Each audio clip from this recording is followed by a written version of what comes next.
students, welcome to mechanics lecture number 5. In this lecture, just like the previous one, we will continue by describing motions, that is kinematics and one dimensions. So particularly in this lecture, we will talk about accelerations. इसी lecture में हम बात करेंगे एक्सेलरेशंस के बारे में. So let's चलते हैं एक्सेलरेशन के बारे में. तो जिस तरह आपको पता है, जिस तरह हमने प्रीवियस लेक्चर में बयान किया था कि कुछ हमने डेफिनेशंस की थी डिस्प्लेसमेंट के बारे में, वेलोसिटी के बारे में, और सिमिलरली हमने स्पीड के बारे में डिस्कस किया था. सो हमने कहा था कि जो लास्ट लेक्चर थे कि वेलोसिटी एक कंडीशन में कांस्टेंट रहती है. So in that particular case velocity is equal to instantaneous velocity is equal to the average velocity. But हमने ये बात की थी कि अगर वेलोसिटी चेंज हो रही है टाइम के साथ, so in changing condition, that is variable velocity, in that particular case the average velocity is not equal to the instantaneous velocity. वो डिस्कशन हमने की थी. आज के लेक्चर में हम बात करेंगे एक्सेलरेशंस के बारे में. अब एक्सेलरेशंस क्या है? जिस तरह हम कहते हैं कि वेलोसिटी में टाइम के साथ चेंज आता है, velocity can change with the time. So an object with a velocity that is changing with the time is said to be an acceleration. अब एक बॉडी है, उसकी एक्सेलरेशन है. अब वो बॉडी मूव कर रहा है और उसकी एक्सेलरेशन में चेंज आ रहा है. तो उसी चेंज इन एक्सेलरेशंस को हम कहते हैं बॉडी वेलोसिटी के साथ मूव कर रही है और उसी वेलोसिटी में टाइम के साथ चेंज आ रहा है. तो उसी चेंज इन वेलोसिटी को हम कहते हैं एक्सेलरेशन. ठीक है. So be remember the change in velocity may be either the change in magnitude, that is we are saying that let's suppose initial velocity is 2 meter per second, लेकिन time के साथ साथ 2.5, 2.6, 2.8 या 3 मीटर पर सेकंड इस तरह change आ रही है. या हम कहते हैं कि बॉडी इनिशियली एक डायरेक्शन में उसकी वेलोसिटी है टुवर्ड ईस्ट, बट टाइम के साथ साथ वो वेलोसिटी टुवर्ड टर्न कर रही है टुवर्ड नॉर्थ और south and then toward west.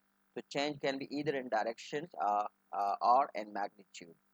तो जब हम कहते हैं कि the rate of change velocity is called accelerations, तो इससे मतलब चेंज से मुराद हमारा वेलोसिटी के मैग्नीट्यूड भी मुराद है और वेलोसिटी की डायरेक्शन भी मुराद है. तो बाय डेफिनेशंस हमारे पास जो एक्सेलरेशन है that is basically rate of change of velocity. So just like the velocity, acceleration is also a vector quantity. इसी तरह हमारे पास एवरेज एक्सेलरेशन है. एवरेज एक्सेलरेशन से मुराद है ratio of change in velocity to elapsed time. मतलब जो टोटल चेंज इन वेलोसिटी है उसको टोटल टाइम जो इसको रिक्वायर होता है उस वेलोसिटी को, उन दोनों को हम क्या करते हैं, उनका रेशो लेते हैं या इनको डिवाइड करते हैं. टोटल वेलोसिटी को टोटल टाइम पे डिवाइड करते हैं या टोटल चेंज इन वेलोसिटी को टोटल जो टाइम वो लेता है उसी पे डिवाइड करते हैं. तो हमारे पास एवरेज एक्सेलरेशन आ जाती है. एवरेज एक्सेलरेशन को हम एडेट से डिनोट करते हैं and that is equal to delta v divided by delta t. और ये हमारे पास बराबर है, आपको पता है delta stand for the change, the change in velocity. So delta v is equal to v2 minus v1 and delta t stand for t2 minus t1, it is change and the time. और जिस तरह हमने पहले बात की, acceleration हमारे पास एक vector quantity है, इसकी एक डायरेक्शन होती है. तो ये हमारे पास एवरेज एक्सेलरेशन की डेफिनेशन है या मैथमेटिकल फॉर्म है.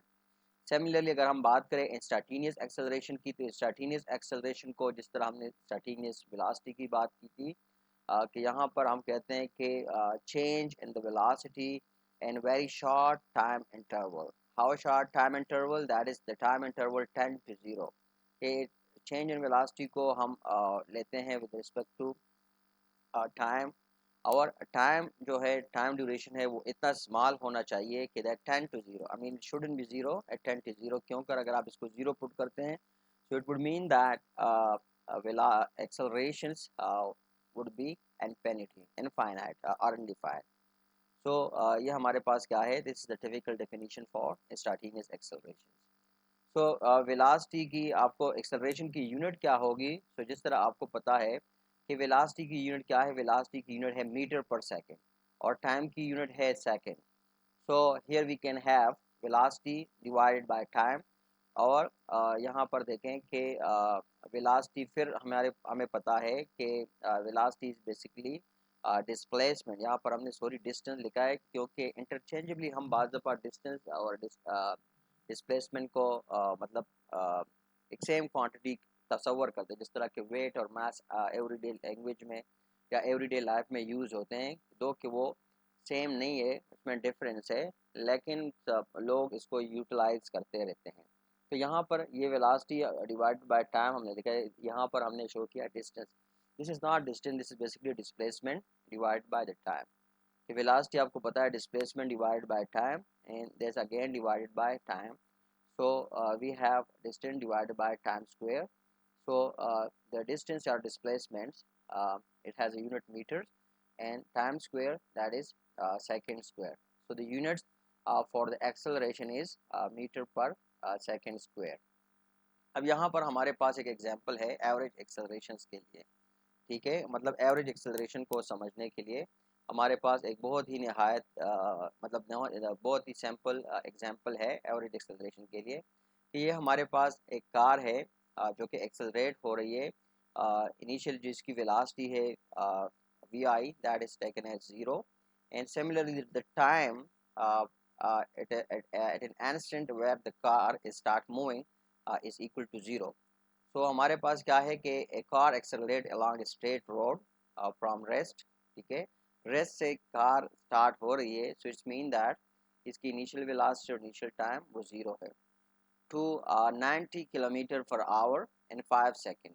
अब देखो 90 kilometre per our, 90 kilometre per our को हमने फिर बाद में मीटर पर सेकंड में, जिस तरह प्रीवियस लेक्चर में हमने किया था, इसको मीटर पर सेकंड में हमने कन्वर्ट करना है। अच्छा, इसी वेलोसिटी तक जाने के लिए इसको कितना टाइम रिक्वायर है? इसको टाइम रिक्वायर है 5 सेकेंड। मतलब कार शुरू से स्टार्ट ले रहा है और 5 सेकेंड में इसकी जो फाइनल वेलोसिटी है 0 से 90 किलोमीटर पर आवर तक चली जाती है। Now what they actually ask us to do, they ask us to find the magnitude of its average acceleration. हमने क्या करना है, हमने मैग्नीट्यूड ऑफ जो एवरेज एक्सेलरेशन है वो फाइंड आउट करना है। So magnitude of average acceleration के लिए अब यहाँ पर देखें इस स्लाइड में कि मैग्नीट्यूड ऑफ एवरेज एक्सेलरेशन क्या है, कि this is basically the change in velocity divided by the change in time. तो यहाँ पर देखें हमें जो गिवन है कि इनिशियल वेलोसिटी 0 है, इनिशियल टाइम 0 है, फिर यहाँ पर कहा जाता है कि जो फाइनल वेलोसिटी है वो 90 किलोमीटर पर आवर, या 90 किलोमीटर पर आवर को आप मीटर्स पर सेकंड में कन्वर्ट करते हैं, तो that's equal to 25 metre per second. और जो फाइनल टाइम है that is t2, that is equal to 5 second. तो मतलब all the required data is given, so what actually you need to do, you just simply need to apply the equations।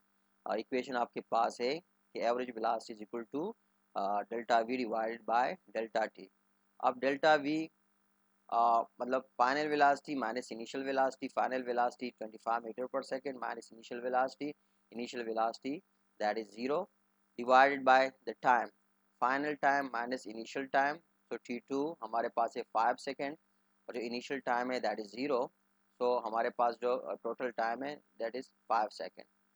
तो जब आप calculations करते हो तो you get the answer 5 metre per second square. मतलब ये हमारे पास वो एवरेज एक्सेलरेशन की वैल्यू वो आ जाती है। अब आपके लिए मतलब जो होमवर्क है कि हम कंडीशंस को चेंज कर रहे हैं यहाँ पर, ये तो एक एग्जांपल हमने सॉल्व की, एग्जांपल का एक पोर्शन हमने सॉल्व कर लिया कि यहाँ पर हम कहते हैं कि इनिशियल वेलोसिटी 0 है और इनिशियल टाइम 0 है। अब दूसरी जो केस है कि उसमें time is given, initial time initial velocity is given, फिर हमारे पास है sorry not initial, it's actually I mean यहाँ पर गाड़ी ऑलरेडी मोशन में है। ठीक है, टाइम भी गिवन है, वेलोसिटी भी गिवन है, फिर यहाँ पर है कि मतलब टाइम्स की वैल्यू मतलब हमारे पास है, और या लेट सपोज आप इसको ले सकते हैं इनिशियल टाइम और इनिशियल वेलोसिटी। यहाँ पर फिर इनिशियल टाइम और वेलोसिटी मतलब है, तो यहाँ पर ये वैल्यूज गिवन है। तो आपने क्या करना है, you have to calculate the average acceleration. आपने इन्हीं डेटा को यूटिलाइज करके, अब देखो जिस तरह ये वाला हमने यूटिलाइज किए और यहाँ पर हमने एवरेज एक्सेलरेशन की वैल्यू निकाली है। Similarly you have to utilize these information, ये इंफॉर्मेशन गिवन है, आपने इन इंफॉर्मेशन को यूटिलाइज करके जो एवरेज एक्सेलरेशन की वैल्यू है वो निकालनी है। Now we will proceed towards some conceptual questions. Conceptual question ये है कि velocity and acceleration are both vector. ये आपको पता है कि दोनों velocity और acceleration क्या है, वेक्टर क्वांटिटीज है, मतलब इनकी डिस्क्रिप्शन के लिए मैग्नीट्यूड के साथ साथ डायरेक्शन की भी ज़रूरत होती है। सो क्वेश्चन ये है कि और the velocity and the acceleration always in the same direction, कि क्या वेलासिटी और एक्सेलरेशन हमेशा एक ही डायरेक्शन में होती है। मतलब ये नॉर्मली आपके मतलब जो होते हैं इंटरव्यूज़ में पूछे जा सकते हैं, इस तरह के क्वेश्चन या आपके वाइवा में पूछे जा सकते हैं कि क्या वेलासिटी एक्सेलरेशन एक ही डायरेक्शन में हमेशा एक ही डायरेक्शन में हो सकते हैं। So the answer is no. Why no? कि नो नहीं, क्यों नहीं? उसकी एक रीज़न है, वो रीज़न है कि if the object is slowing down, मतलब एक लेट्स सपोज एक ऑब्जेक्ट मूव कर रही है तो उसकी इनिशियली तो डायरेक्शन जो इलास्टिक एक्सेलरेशन की डायरेक्शन है वो सेम है, लेकिन अगर बॉडी स्लो डाउन कर रही है, ठीक है, तो उस केस में the acceleration vector is in the opposite direction of the velocity vector. तो उस केस में जो एक्सेलरेशन है जिसको हम डीसेलरेशन कहते हैं, उसकी डायरेक्शन अपोजिट हो जाती है वो एक्सेलरेशन की। तो दिस वाई यहाँ पर एक लफ्ज़ हम यूज़ कर रहे हैं ऑलवेज, कि क्या वेलोसिटी और एक्सेलरेशन की डायरेक्शन हमेशा सेम होती है? तो हमेशा सेम नहीं होती। मतलब इनिशियली हो सकती है कि बॉडी जब एक डायरेक्शन में मूव कर रही है तो मतलब एक कांस्टेंट वेलोसिटी के साथ जा रही है तो डायरेक्शन दोनों की मतलब सेम है, लेकिन अचानक बॉडी क्या कर रही है, इसकी वेलोसिटी में चेंज अचानक बॉडी गाड़ी ने ब्रेक लगाया, गाड़ी स्लो हो रही है, तो उस डायरेक्शन में उसी पर्टिकुलर केस में जो एक्सेलरेशन है उसकी डायरेक्शन वो चेंज हो जाती है, and it is exactly in opposite direction to that of the velocity. अच्छा, अब ये हमारे पास एक सॉल्व एग्जांपल है कि एक कार है, वो एक सर्टेन कंडीशन में एक पर्टिकुलर वेलोसिटी के साथ वो मूव कर रहा है, and that velocity initial velocity is 15 metre per second, and the initial time is that is t1 is equal to 0, और उसकी जो एक्सेलरेशन है that is -2 metre per second square. अच्छा, जो कार है, क्वेश्चन क्या है कि car moves to the right on a straight highway that is opposite x axis, मतलब अपोजिट एक्स एक्सिस की तरफ वो जा रही है एक स्ट्रेट हाईवे पे। So the driver puts on the brakes, driver brake apply करता है। So at the initial velocity when the driver has the brake is v1 that is equal to 15 meter per second, so it takes 5 seconds to slow down to what, slow down to final velocity that is 5 meter per second. So calculate the car average acceleration. अब देखो हमारे पास data given है, initial velocity है और initial time है। तो हमने यहाँ पर देखें कि इधर हमारे पास क्या है, इनिशियल वेलोसिटी के साथ फाइनल वेलोसिटी भी, उसकी वैल्यू भी दी गई है और टाइम भी दिया गया है, और हमें बताया गया है कि आप कैलकुलेट करें एवरेज एक्सेलरेशन को। तो आपके पास ऑलरेडी इक्वेशन है, वो इक्वेशन क्या है कि delta v divided by delta t. तो डेल्टा वी से मुराद वही v2 minus v1 divided by t2 minus t1। What you need to do, you just need to put the values, यहाँ पर वैल्यूज आप पुट करते हो, ठीक है, चेंज इन वेलोसिटी की और चेंज इन टाइम की। तो यहाँ पर you get the values that is a is equal to -2 metre per second square. इसका क्या मुराद है, what is actually mean by the negative sign. तो नेगेटिव साइन आपको ऑलरेडी पता है कि द कार इज डीसेलरेटिंग, कि कार स्लो हो रही है, मतलब कार की जो एक्सेलरेशन है वो अपोजिट डायरेक्शन में है जिस डायरेक्शन में कार मूव कर रही है। मतलब आप देख रहे हैं कि कार इस डायरेक्शन में मूव कर रही है, ये डायरेक्शन शो कर रहा है, लेकिन जो एक्सेलरेशन जनरेट हो रही है that is -2 metre per second square, वो अपोजिट डायरेक्शन में है। So the acceleration is an opposite direction to the velocity of the car. तो ये हमारे पास जो पिछला स्लाइड है कि हमने कहा था कि क्या वेलोसिटी और एक्सेलरेशन हमेशा एक ही डायरेक्शन में हो सकती है, और हमने कहा था कि नहीं। उसका ये प्रैक्टिकल एग्जांपल मतलब हमने कैलकुलेट करके बता दिया। अच्छा, एक और टर्मिनोलॉजीज जिस तरह आपने इन एग्जांपल में देखा कि मतलब एक्सेलरेशन जो है वेलोसिटी के अपोजिट डायरेक्शन में जब आती है, मतलब जब कार स्लो हो रहा होता है, तो हम उसको कहते हैं डीसेलरेशन। अब ये डीसेलरेशन मतलब क्या है, तो यहाँ पर again we have an example के मतलब इसी एग्जांपल में जिस तरह हम कह रहे हैं ये कार है, ये वाली कार, ये वाली जो कार है, ये वाली कार हम कह रहे हैं कि ये मूव कर रही है, ठीक है। फिर अचानक ये ब्रेक अप्लाई करके रेस में आना चाहता है, या रेस में इसको लिया लेके जा मतलब लेके आ रहे हैं। तो अब यही एग्जांपल हम ले रहे हैं, हम कहते हैं कि the same car is moving to the left instead of the right. ये कार राइट की बजाय लेफ्ट की तरफ वो जा रहा है। Still assume positive x is to the right, ठीक है। So the car is decelerating and the initial and final velocities are the same as before, ठीक है। कि वो जो इनिशियल और वेलोसिटी है, गाड़ी पहले टुवर्ड राइट जा रही थी, अब टुवर्ड लेफ्ट जा रही है। और वो जो वेलोसिटीज़ है वो मतलब उसकी वैल्यूज़ हम कह रहे हैं कि बिल्कुल सेम है, लेकिन उसकी डायरेक्शंस वो चेंज हो गए। तो डायरेक्शन के लिए हमने वेलोसिटीज़ के साथ नेगेटिव साइन लगा लिया। v1 is equal to -15 metre per second, similarly we put v2 is equal to -5 metre per second. तो यहाँ पर हमें कहा जाता है कि calculate the average acceleration now, कि यहाँ पर एवरेज एक्सेलरेशन आप कैलकुलेट करें। So again you have to apply the same equations, that is accelerations, I mean v2 minus v1 divided by delta t। तो यहाँ पर आप change in velocity की values put करते हो, and you put the values of time। so after doing the calculations you came to know कि ये हमारे पास क्या है, वैल्यू जो है वो है 2 मीटर पर सेकेंड। मतलब क्या है कि मतलब गाड़ी क्या हो रही है, ये गाड़ी की हमारे पास क्या है, डिसलरेशन है। तो मतलब एक्सेलरेशन जो है that is in opposite direction to that of the velocity. तो मतलब गाड़ी इस डायरेक्शन में जा रही है, लेट्स सपोज ये टुवर्ड नेगेटिव एक्स एक्सिस है। तो जो वेलोसिटी जो एक्सेलरेशन की जो डायरेक्शन है that is toward positive x axis, कि गाड़ी की जो वेलोसिटी है that is toward negative x axis. So जो एक्सेलरेशन है that is generate in the car toward the positive x axis. So deceleration क्या है, डिसेलरेशन को हम फॉर्मली कैसे डिराइव करते हैं या इसको कैसे बयान करते हैं। सो हम कहते हैं कि deceleration is basically a word which mean slowing down, ठीक है। डिसेलरेशन का मतलब रहता है कि ये हमारे पास एक वर्ड है जिसकी मतलब है आहिस्ता होना। स्लो डाउन मीन आहिस्ता होना। So we try to avoid using it in physics instead and one dimensions we talk about positive and negative acceleration, ठीक है। फिजिक्स में नॉर्मली हम इसको क्या करते हैं, इग्नोर करते हैं। हम जस्ट वो यूटिलाइज करते हैं कि एक्सेलरेशन पॉजिटिव है या नेगेटिव है। मतलब जब पॉजिटिव होती है उसको एक्सेलरेशन कहते हैं, जब नेगेटिव होती है हम उसको डिसेलरेशन कहते हैं।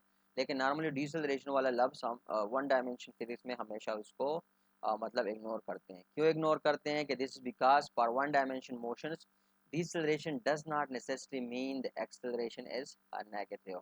मतलब यही वो रीज़न है कि जिसकी वजह से हम क्या करते हैं, डिसेलरेशन का लफ्ज़ जो है ना उसको इग्नोर करते हैं। ठीक हो गया। अच्छा, तो एक और कंसेप्चुअल क्वेश्चन है कि velocity and acceleration are both vector. So is it possible for an object to have zero acceleration and a non zero velocity, कि मतलब दोनों वेक्टर है, कि क्या ये पॉसिबल है कि एक हमारे पास एक ऑब्जेक्ट है, एक बॉडी है, कि उसकी एक्सेलरेशन ज़ीरो हो और वेलोसिटी जो है वो नॉन ज़ीरो हो। सो यस, ये पॉसिबल है। और वो कौन सी कंडीशन है कि F the object is moving at a constant velocity, कि अगर बॉडी कांस्टेंट वेलोसिटी के साथ मूव कर रही है, कि उसकी मैग्नीट्यूड डायरेक्शन दोनों कांस्टेंट रहती है, तो उसी कंडीशन में हम कहते हैं कि the acceleration vector is zero. इस कंडीशन में हमारे पास कोई एक्सेलरेशन नहीं है, एक्सेलरेशन हमारे पास जीरो है। कौन सी कंडीशन में, कि जब बॉडी मूव कर रही हो कांस्टेंट वेलोसिटी के साथ। तो ये एक सिंपल सा आंसर है। एक और कंसेप्चुअल क्वेश्चन है कि velocity and acceleration are both vector, is it possible for an object to have zero velocity and non zero acceleration. मतलब क्वेश्चन को हमने उलट कर दिया कि एक बॉडी है जिसकी मतलब है वेलोसिटी जीरो है, तो क्या ये पॉसिबल है कि उसकी हमारे पास नॉन ज़ीरो एक्सेलरेशन हो। So again the answer is yes. और वो कंडीशन कौन सी है, वो कंडीशन है if the object is an instantaneous if the object is an instantaneously at rest, ठीक है, अब बॉडी जो है वो instantaneously at rest पे हो, मतलब v is equal to 0 हो, but is either on the verge of starting to move or is turning around and changing the direction। के मतलब है कि इंस्टेंटेनियसली बॉडी रेस्ट पे हो, वेलोसिटी 0 हो, तो उस कंडीशन में, या बॉडी की जो कंडीशन है वो ऐसे हो कि वो मोशन स्टार्ट करने लगा हो, मोशन स्टार्ट करने लगा हो, या वो टर्निंग अराउंड कर रहा हो, मतलब वो उसकी डायरेक्शन में चेंज आ रही हो, तो इसी कंडीशंस में हम कहते हैं कि the velocity is zero but the acceleration is not, कि एक्सेलरेशन उस कंडीशन में ज़ीरो नहीं है, क्योंकि हमने कहा था कि एक्सेलरेशन को जब हम डिफाइन करते हैं, हमें कहते हैं कि it's change and the velocity, rate of change of velocity. तो वेलोसिटी में चेंज चूंकि वेक्टर क्वांटिटी है, तो चेंज डायरेक्शन में भी आ सकती है, चेंज मैग्नीट्यूड में भी आ रहा है। तो अब मैग्नीट्यूड हमारे पास क्या है, ज़ीरो वेलोसिटी है, इसका मतलब है कि हम यहाँ पर कह रहे हैं कि उसकी मैग्नीट्यूड ज़ीरो है। तो अब अगर हम कहते हैं कि बॉडी स्टार्ट करे, रेस्ट स्टार्ट ले रहा हो, तो स्टार्टिंग वक्त भी है क्या है कि उसमें मतलब है एक्सेलरेशन हो सकती है, या बॉडी टर्न कर रही हो, मतलब मोशन के दौरान क्या कर रही हो, टर्निंग अराउंड, कि वो घूम रही हो, ठीक है, और तो उसकी डायरेक्शंस वो चेंज हो रही होती है, तो उसी डायरेक्शन में उसी वक्त हम कहते हैं कि उसकी जो वेलोसिटी है वो तो ज़ीरो है, लेकिन उसकी जो एक्सेलरेशन है वो ज़ीरो नहीं है। So that's all we have for this lecture. Thanks for watching. See you in next lecture very soon. Till then, bye bye.